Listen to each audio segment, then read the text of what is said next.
Welcome to the Transform My Dance Studio podcast, the only podcast for dance studio owners, where each week we bring you business growth strategies to help you increase your profits, impact the lives of more students, while ensuring you get back some time to have a little life outside of the studio. It's time for you to become the go-to studio in your area. Now, here's your host, founder of the Dance Studio Owners Association, Clint Salter. Hey everyone, it's Clint. Welcome to the Transform My Dance Studio podcast. Today I'm thrilled to be chatting with our studio owner, also one of our DSOA members, the amazing Kim Degenhart. Now, Kim has worked professionally as a can-can dancer at the Moulin Rouge. She's also worked as a journalist for the Australian Dance Teacher magazine. She's done a whole lot of stuff in dance education, and now is the owner of Boom Funk Studios in Canberra, which is in Australia. Hello, Kim. Thank you so much for joining us. Hi, Clint. How you going? I'm good. So, Kim, you've had like this diverse and very interesting career in the crazy world of the performing arts. I would love for you to just share a little bit more information about how you became the owner of your studio through this awesome journey you've had. Sure, I'll try and keep it brief. I think the important thing is when I was a student, I just loved dancing. I just had a passion for dance, but it was never going to be my job. I never intended it to be my career. It wasn't a plan. So everything kind of just fell into place, and one thing led to another, and that's, you know, the progression of it all. So from being a kid, I took up some opportunities, travelled. I lived in Townsville, so far north Queensland, and took up an opportunity to travel to America with a dance studio in those Disney tours that are very popular these days, but back then it wasn't quite such a big thing. And that led to auditioning for a showgirl company, and then that led to auditioning to the Moulin Rouge. And then, from there I worked in Tokyo and then ended up teaching in Hong Kong and somehow landed in Canberra, of all places. So, and that's where I bought the studio. That's amazing. Kim, from your Moulin Rouge days, what did you learn then about, you know, having a career in this industry? Because I'm sure it probably would have been a little bit of a shock, kind of, you know, doing the tours, you know, doing some showgirl work, then being thrown into a professional show. What did you learn there that you feel like has helped you and set you up for this career now as a studio owner? I think that it's hard work. You have to put the work in, and it all comes back to your training. So as a studio owner now, it's something that I really emphasize to my students, that, you know, this training that you're getting now is going to see you through to the future. So, you know, that's a really important lesson that I learned when I was over there. But I think it's also really important. I learned about creating relationships and building friendships and knowing, you know, how to balance life and, you know, living overseas and all of these other things that you're actually contending with, as well as keeping your body and fitness up to be able to perform 6 days a week, twice a night. Yeah, completely. How long were you there? How long did you dance in Moulin Rouge? I did a year and a half over there. So that was, you know, long enough. I think it worked out to be about 700 shows. And by then, you know, you're doing the same thing every night. I was really lucky. I was a swing, so I got to do a little bit more. I got to do different roles each night, and that kept my brain active. But I think I would have gone crazy if I'd done the same thing every night for that long. And then you got into teaching. You said you traveled, I think you said, to Hong Kong, and you were teaching. Why do you think you've been successful as a dance teacher? Before we jump into the studio ownership side and how that came about for you, what is it, do you think, about your kind of teaching method and what you bring to the classroom that has been successful in your career? Sure. So I grew up teaching as a student teacher and an assistant teacher at my studio. So I had a wonderful mentor, teacher, Miss Munro, and she kind of encouraged me and gave me that confidence to be a dancer when I wasn't really, you know, I wasn't the best kid in the class and I wasn't the strongest. So she gave me that confidence that really no other teachers did. So I think that that's a really valuable lesson that I've carried through then to my teaching, is just that positive reinforcement and that encouragement, and the realization that the best kid in the class isn't always the one that's going to make it. Finding those little treasures and encouraging the kids just to love what they're doing more than anything else, because it's that passion that drives them to do amazing things. Yeah, completely. I get it. And so you ended up in Canberra and you bought a dance studio. Can you tell us how that happened? Sure. So I came to Canberra to work as a principal teacher at another studio, and after doing a year of that, I kind of thought, wow, I could do this myself, but the opportunity just wasn't really there. So I ended up studying my grad dip for education. Mm-hmm. So I was moved into schools. I wanted some stability. After performing in contracts for 10 years, moving from contract to contract, never quite knowing what work's going to be around next. I just wanted to move into that area of stability. And even with teaching, you never know what hours you're going to get. So that's why I started teaching in high schools. Mm-hmm. And from there, the connections just came about that a lady contacted me and she was selling her studio. So I started teaching there to get a bit of a feel for the place first and to really a smooth transition over. Mm-hmm. And it all went from there. And so, we might have some people listening that are maybe in that situation at the moment. They might not own a dance studio, but it's something that they want to do in the future, or they're looking into it as we dive straight into 2018. What are some tips that you would give them about finding the right studio to buy for them? What were those things that you were kind of looking out for, or that were important for you to, go ahead with the deal and take over the studio? Well, I think for me, the transition was the most important part. It was how that transition was going to occur. I think if you're looking at a place someone's wanting to sell and just take a step back straight away, that can be a real big challenge, because you're just having to start from scratch, or you don't have all the information there. But because the lady that wanted to sell, she really wanted to see the place succeed and continue to grow. So we were able to establish, it took maybe 6 to 8 months of me teaching. It was all kept quiet at the time. The students didn't know I was taking over. It was just about relationship building and learning about how she did everything behind the scenes, so that I could step into that role quite smoothly. That's great. Even though the funny thing is, the studio itself, it was a predominantly hip hop studio, and hip hop is about the only style I struggle to teach. So it wasn't my type of studio in a sense, but I was able to step in, as the director and keep that moving smoothly. What did you learn that first year, during the transition, during taking over the studio? What were maybe some of the things that were unexpected that popped up, or some early challenges that you felt like you weren't prepared for? Ooh, I think looking back, I would love to have been more confident in my decision making. So I knew the direction I wanted to take and the changes that I wanted to make from what was already established to where I wanted to go.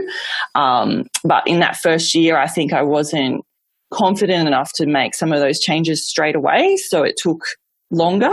But I would have, it's been a 4-year slow change, which has been nice for that slow progression, and now the families are all on board. But I think it probably would have been easier for me just to make a few really quick changes at the start, and then some of the families who weren't going to support that would have just left, and so I wouldn't have been dealing with that changeover of leadership, I suppose. Yeah. What in terms of, because one of the things when you're purchasing a dance studio that already has a clientele, a customer base, they're used to specific teachers and the way things work. How did you ensure that it wasn't like, okay, here comes Kim, we're changing everything. How did you kind of get the customers, trusting you, believing in you, and really kind of giving you a chance and sticking around? I mean, was there anything that you kind of intentionally did to help with that process? I think I built on top of what already existed. So I didn't take away much. I built on top of it. So what I brought into the studio was this wealth of knowledge of the industry and different styles that the kids had never had before. So I brought in cabaret, I brought in more jazz, tap, contemporary. So all these new styles for them. So rather than me just working on what was there, I was giving them new opportunities. So I think they could see that that the excitement of, oh, let's try this as well, and they kind of enjoyed that change. How have you, because you weren't a studio owner previously, so how have you really kind of taken on that CEO role over the last 4 years, and what have you learned? We talked about what you learned that first year and what you would change, and you talked about the changes that you would make, but what have you really kind of taken on board and stepped into as the CEO? I think the biggest thing that I'm now coming to realization is I can't do it by myself. So I need my team surrounding me to be experienced in areas that I'm not strong in. That kind of process of delegation has been a big learning process for me. And just, it's all those things that, I'm a passionate teacher and I want to be in the classroom teaching. That's my main aim. But then it's all this administration and all these things behind the scenes that I didn't expect when I first bought the studio. It's been a huge learning process in that business sense of things that I probably didn't even think I would be dealing with to begin with. But I'm kind of enjoying that because, I love continuously learning. So that hasn't been an issue for me, but I think it's something you need to be prepared. If you're looking at buying a studio, you need to be prepared to learn the business aspects, not just the teaching and the leadership aspects. Completely. I'm a big lover of that. Yeah. That's great. One of the things that you, it's like your zone of genius and you focus on is, attracting boys to dance. So, a lot of our members inside of DSOA, and I'm sure a lot of our studio owners that are listening are like, I want to get more boys. How do I get more boys into dance? I'd love for you to share with us a little bit about, how that kind of came up for you and what you're doing at the studio to, attract, amazing boys and males into dance. Yeah. So when I was a young teacher, 18, 19, back in my original studio where I grew up, we had kind of one or two boys in each class over quite a few grades. And at the time, that was really rare. And I approached the studio owner. I said, hey, it'd be really cool if these boys could all just come together once a week and we could make a little dance or something, just have a bit of fun. And then I think the studio owner thought I was crazy. She's like, yeah, go for it. Like, good luck.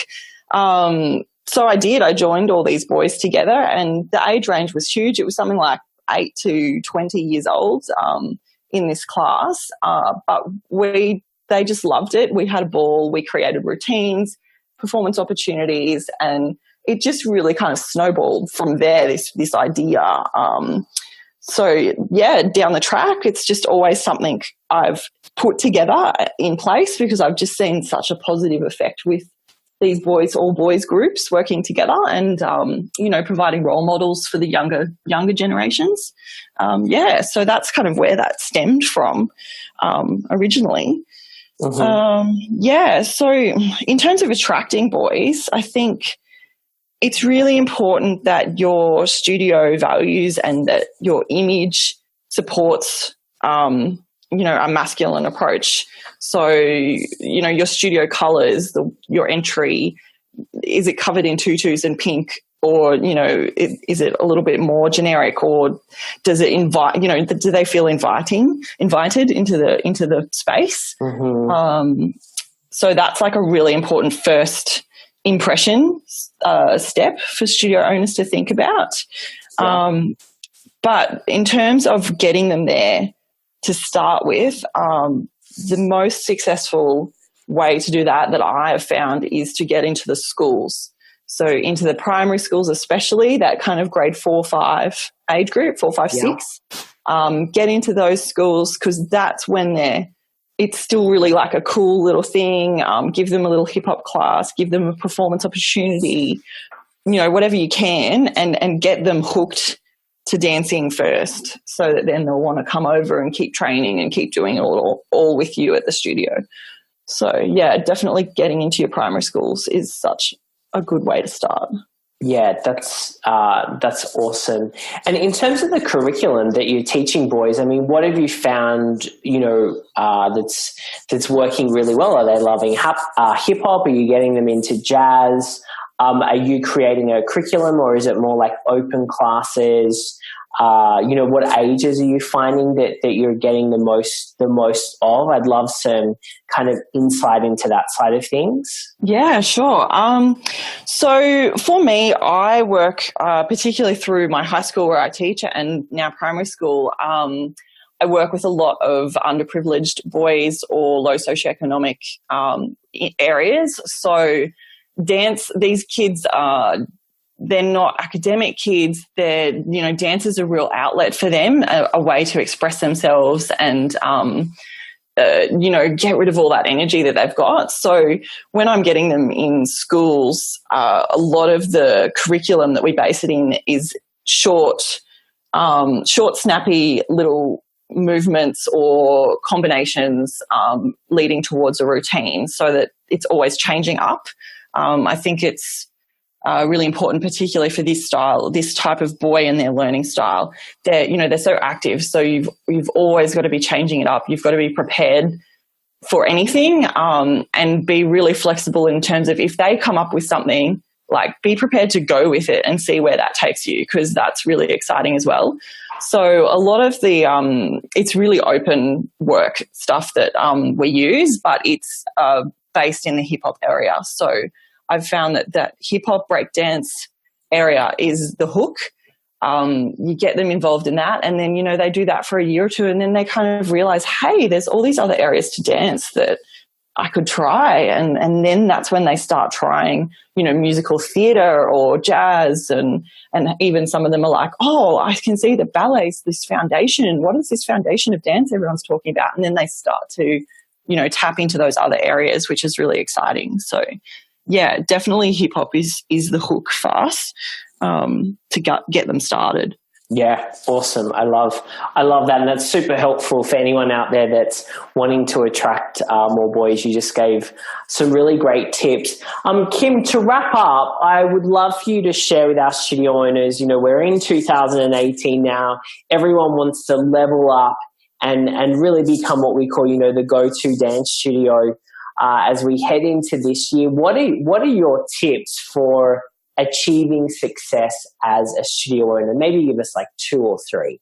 Sure. I think building your network and creating connections with people in the industry or in your local community is a really big, important step to take, and that's a really great way to find success and just grow as a person, build your studio base, whatever your aim is, your goal for the year.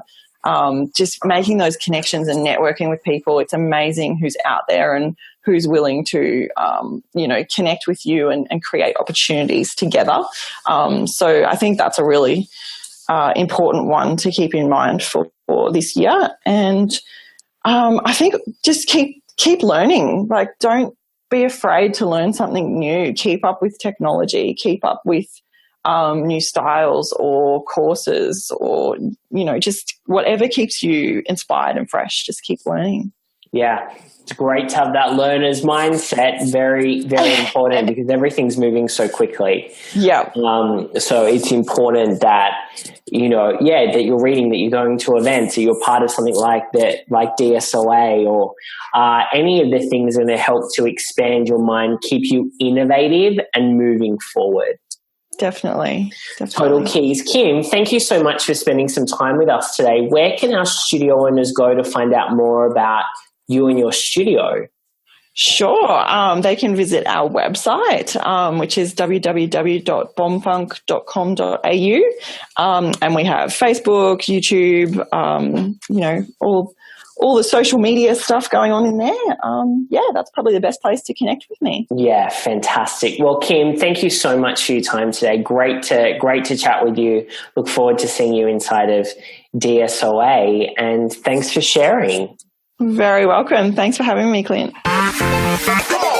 Thank you for joining us today. For all the resource links from the show and to receive access to our free dance studio growth training, make sure you visit transformmydancestudio.com.